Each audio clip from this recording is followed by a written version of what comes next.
being able to take customer data that we have and have it truly generate a personalized message. But like, if you put the dots in a row, you're like, this could actually come together here, and it's not 10 years away.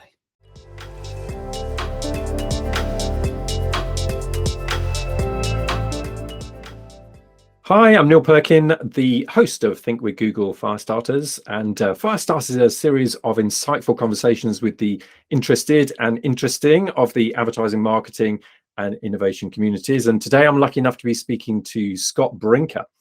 Scott is the VP Platform Ecosystem at Hubspot, a brilliant writer on marketing technology and the editor of chiefmartech.com. And also the author of Hacking Marketing. So Scott, welcome to Firestarters. And I'd like to get straight into it by just asking you, what is your provocation for the Firestarters audience? Yeah, thanks for having me, Neil. All right, my provocation. I'm going to say the amount of software in the world is only going to grow and diversify. Classic consolidation of apps has now been overtaken by the enablement of platform ecosystems, no-code, low-code tools, and almost infinite combinatorial innovation that's now happening through composability. Okay, lots to dive into there. So I'm going to start actually with that last point about composability, because obviously marketers are faced with a blizzard of different options now. I think you've been tracking the MarTech landscape now for over a decade, haven't you? And I remember actually one of the first sort of surveys you did tracked about 150 marketing technology vendors, and now it's sort of 10,000 plus. So there's just huge complexity in the market. And this idea of composability, could you tell us a bit more about what you mean by that? Sure. Well, through the history of software, most software applications were kind of like these black boxes. They were like, these closed things. You have this app, you work in that app, there's a completely different app you use for something else. And even initially, the two wouldn't talk to each other. Now, over time, as more of this software moved into the cloud, one of the things that became popular was exposing APIs on these different apps so that they could integrate with each other. But in many ways, these integrations were a little bit like, I don't know, people in different rooms, and we've sort of taken the ceiling off so they can toss balls, across the wall from one side to another, but you still have separate rooms. Composability is sort of taking this even further to say, okay, well, these APIs that we expose for these different applications, as we get things like these no-code and low-code tools that let us create our own apps, in a very fluid sort of way, we can now draw upon the APIs of all of these other different apps, as well as, for that matter, a whole bunch of APIs that are just being made available in the cloud through things like, Google Cloud is one example, and that companies can then compose sort of the ideal workflows or the ideal customer experiences or the ideal little applications that pull from all of these different apps or all of these different API services into the exact software that they want. So I think there was a great quote actually, which when you were writing about composability, which I read, which was the ability to sort of bring all of this capability together in a unique way. So I think you said, in a very real sense, the business can become a giant custom software app. So it's unique and therefore differentiated. So I'd just like to ask a bit more about, is the advantage now from how you can bring these different Lego bricks together and put it together in a way which is unique to you, but also differentiated? Yes, and if I can get a little bit nerdy here, you probably expected that inviting me. So in software for years, there'd been something called Conway's Law. And the idea of Conway's Law was that companies that create software, the software that they create tends to reflect the organization that created it. And so if a given software company has a certain set of teams and a certain way in which those teams work, their software reflects that team structure. Now, what's really interesting is I believe there's something, I call this inverse Conway's Law, which for years, when companies bought software, they basically, they were inheriting the way the company they bought that software from thought about, the particular problem space or the particular application. And very often they're like, okay, well, I guess this is how the software works. We're going to have to adapt how our business is structured and operates to fit the software. Now, the truth is, right, in a world where we're all competing and we're all trying to differentiate and stand out, that actually becomes problematic for businesses, because businesses actually have their own, surprise, surprise, they have their own ideas of how they would ideally like, to engage with their customers, their own ideas of how they can operate to do that really effectively and efficiently with their culture, but if they're constantly having to adapt that to map to the commercial software they buy, that can lead to friction.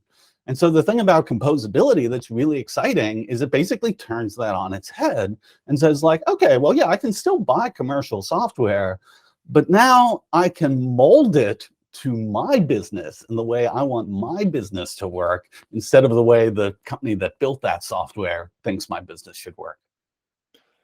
That's fascinating. And I'd love to ask as well what this means for innovation, because the idea of just being able to combine things in so many different ways, surely this is a real kind of boon for innovation at the same time, yeah?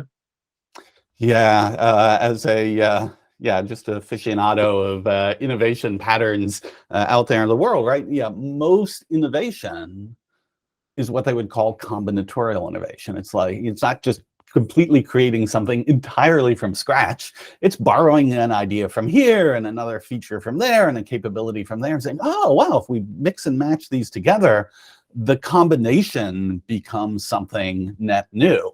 And so again, if you think about these software apps that were largely these very chunky, big blocks, you were kind of limited in how many different ways you could combine those. But as they open up these APIs and we have more tools to let, each business sort of mix and match how they want these different, data elements or, functionality, features to be composed together, into workflows or customer experiences or things like that. Oh my goodness, like the number of possible combinations, explodes, which is again great because for any one business, they don't care about the billions and billions and billions of possible combinations. What they care about is in their particular field, their particular space, the flexibility they have to like combine things in very novel ways for their audience. Yeah, I think it's going to be a really exciting decade ahead because of that. And I'd also like to ask about something else related that you've written about before, which is orchestration. And so the idea of how you orchestrate and design a system, from your marketing technology stack and capabilities, I suppose.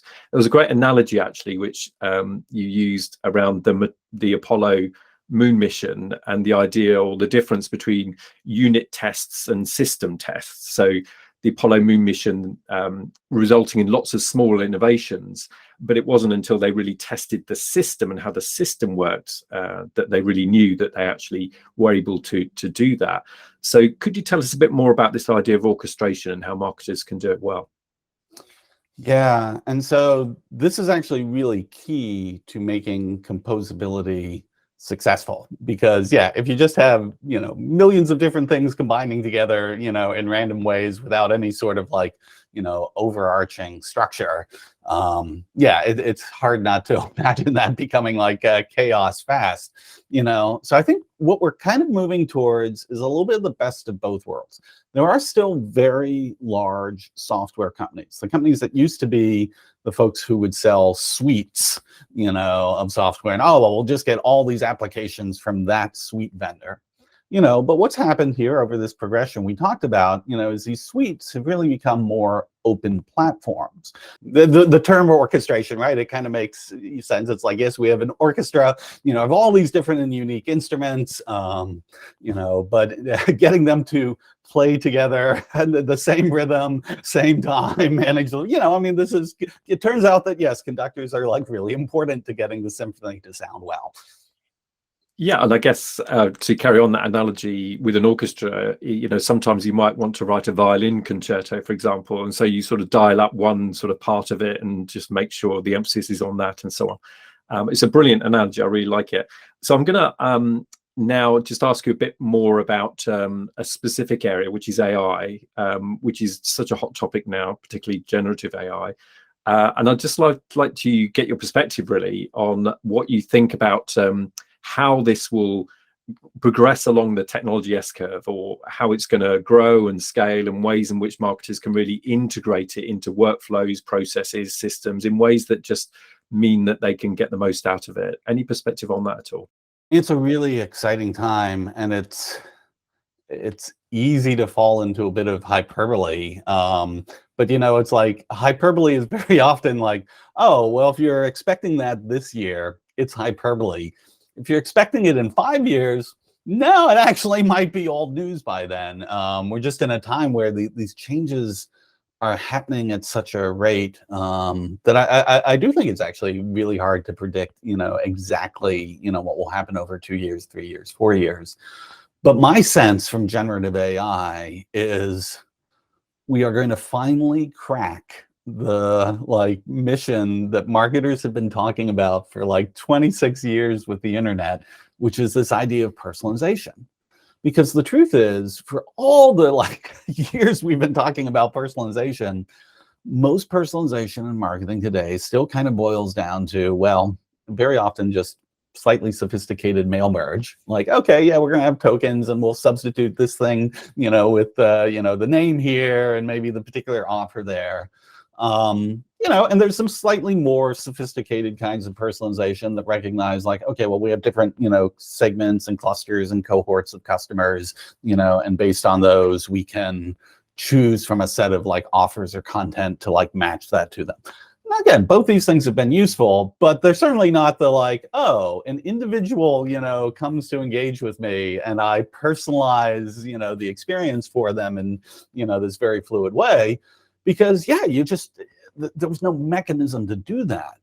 But now with generative AI, I mean, we're seeing a bunch of these examples, where the ability to feed core content ideas into a, say it's a text generation engine, and have it, you pick a certain style of, how you want that to appear, and the engine crafts, a message specifically for it.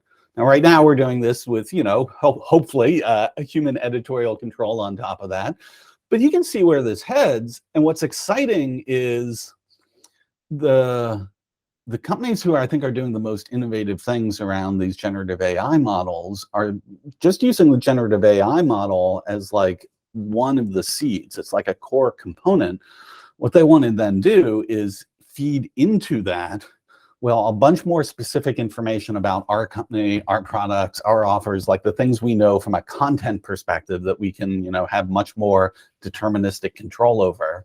And then on the other side, being able to take customer data that we have and feed it into the engine so that okay, well, now I want you to generate an email based on this set of content options, based on this profile of an individual customer, and have it truly generate a personalized message, and then, as this stuff keeps going, we're seeing, the science fair versions of this now. It wouldn't just be a custom personalized email, it might be a custom personalized video that gets generated, it might be a custom personalized entire website. It's again, it's hard not to start to fall into something that sounds a little bit like hyperbole at this point.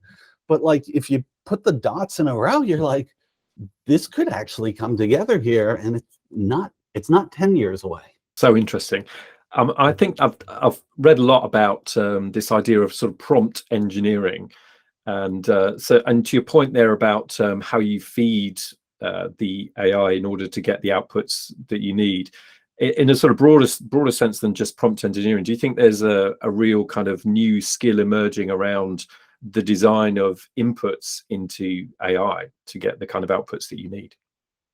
Yeah, well, I think that's pretty much the entire game now at this point. And prompt engineering is one specific example, but it doesn't just have to be a prompt, like a few text sentences. Again, we are able to feed in things like other data models, let the computer language, the computers speak to each other in their own native tongue. We don't always have to translate, from the English. And when you think about it, actually, again, this goes back to there are two things marketers have wrestled with just perennially for like 25 years. One was like, yeah, we want personalization. All right, how do we get that? But the other thing has been, at the end of the day, it comes down to having good data, and this is something we've like struggled with. I mean, certainly the volume of data just continues to expand. And there's been a lot of work, a lot of progress in us getting better as companies of being able to organize and manage this data. But a lot of companies still have much further to go. And you recognize, like, yeah, again, to really be able to take advantage, of these generative AI engines, or for that matter, right, the old-fashioned machine learning analytical AI that we've been using to identify, like patterns and predictive opportunities.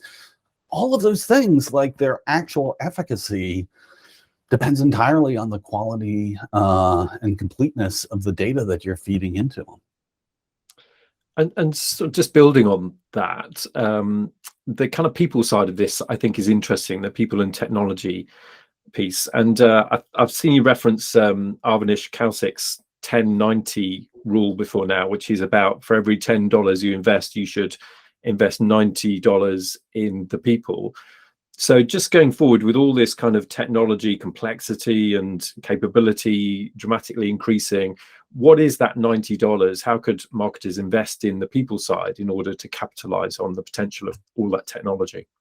I always interpreted Kaushik's perspective there as primarily an investment in training and enablement. But I don't mean like training just in the sense of like, oh, well, here's an online course, complete this course, you get a certificate. Don't get me wrong, that's not a bad place to start. But it's also like giving people the space to be able to experiment with these things. Like, okay, I've read the theory of this, I worked through the exercise.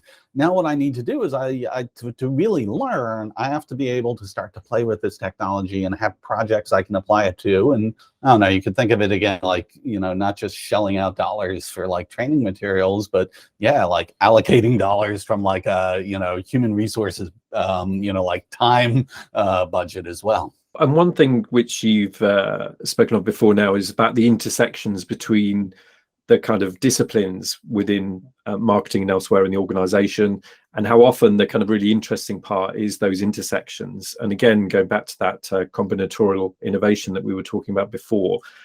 So alongside the experimentation, how do you think marketers can really take advantage of those kinds of intersections between different disciplines? In some ways, it's like the composability from a people and process side. And just as we were lauding how, wow, the composability and the technology lets us combine things in really interesting ways and basically craft unique workflows and experiences for our business.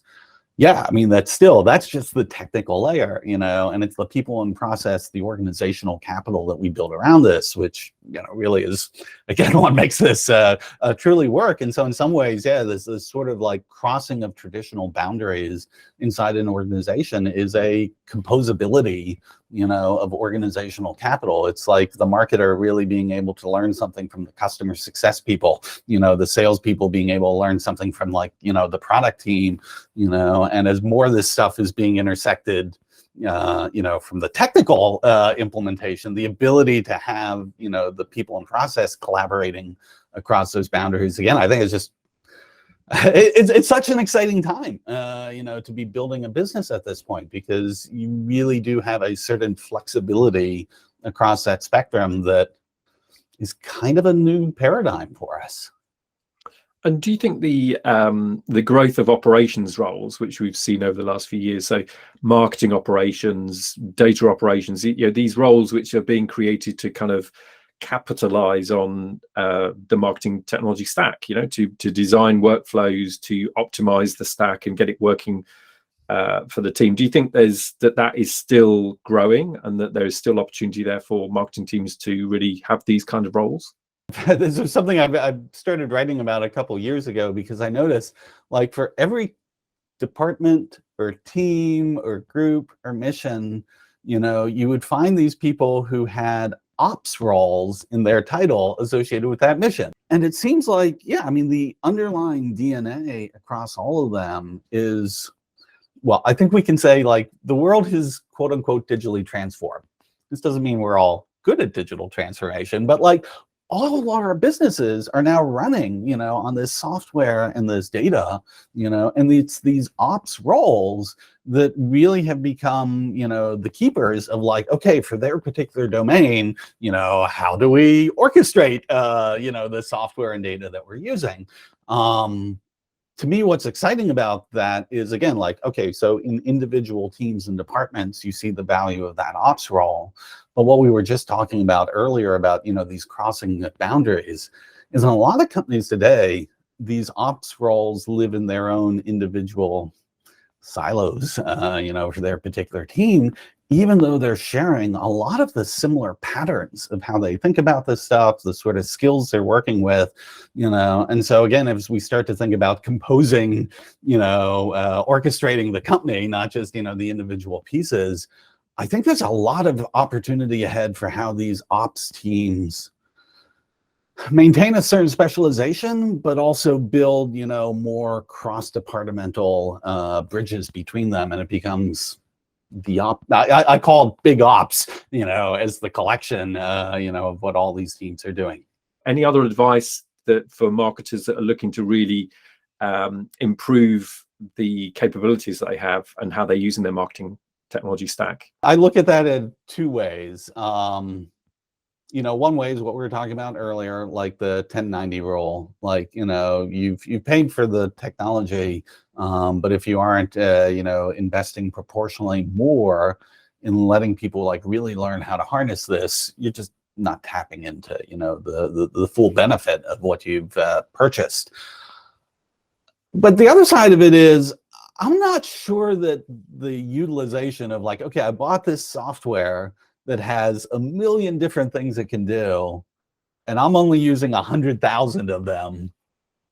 I'm not convinced that's inherently a bad thing. I mean, like software has, continues to advance, expand in so many interesting ways that in some ways trying to like use every single feature just for the sake of claiming, oh, I don't want to leave anything on the table, I better use that feature. I don't know what I'd use it for, but I should use it for something. Yeah, I don't think that's the yardstick. We want to measure the return on our technology investments. I think what we want to look at is like, okay, what are the outcomes for my business? Am I harnessing this in a way that I'm measuring, there's a measurable benefit, and that's something that I'm able to improve and grow over time. And if I can do that with 20% of the features of a software package, fantastic. That's so much better than using 95% of a package and still not actually achieving the outcomes that the business wanted. Scott, it's been so fascinating, but unfortunately we're out of time, which is a real shame. But I'd like to thank you for being part of Google Firestarters. And for those that are listening or watching, please don't forget to subscribe and to share. But for now, thank you to Scott Brinker for being our brilliant guest on Google Firestarters. Thank you.